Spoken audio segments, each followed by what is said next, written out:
Whenever using a barbell, always ensure to use the weight clips. This ensures that the weight plates will not fall off the barbell during your exercise.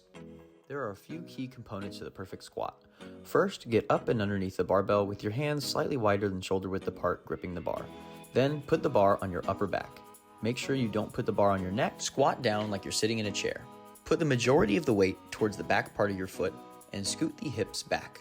A proper squat should also keep your upper body relatively upright and not leave you looking directly into the floor. For the overhead press, our starting position is very similar to the squat. Find a grip slightly wider than shoulder width apart to grab the bar. Push the weight directly up and over your head. You may find yourself scooting your head slightly out of the way to make sure that the bar travels in a straight path. As seen here, bring the bar down below the chin just a few inches. Then push the bar back up above your head. For the bent over row, also grab the bar slightly wider than shoulder width apart and remove from the rack. Step behind the rack, slightly bend forward as well as slightly bend the knees. Bring the bar up against the line of the hips and squeeze your middle back to activate the correct muscles. With the barbell deadlift, proper form is key to preventing injury. To start, bend forward and grab the bar slightly wider than the width of your legs.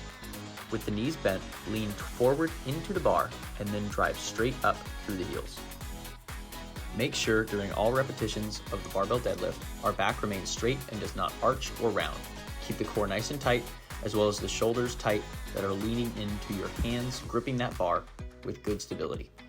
For the barbell bench press, make sure when lying on the bench, our knees and ankles are directly above each other, creating a good point to push from.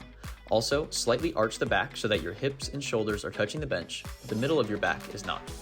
Reach for the bar, slightly wider than shoulder width apart, and bring the bar down to about 1 to 2 inches off the chest. Touching the chest here is optional, as the full range of motion makes it possible to go lower, but 1 to 2 inches will be sufficient. Keep the elbows close to the sides of the body and drive straight up like doing a push-up in the air. Make sure you have a spotter if trying a weight that is too heavy.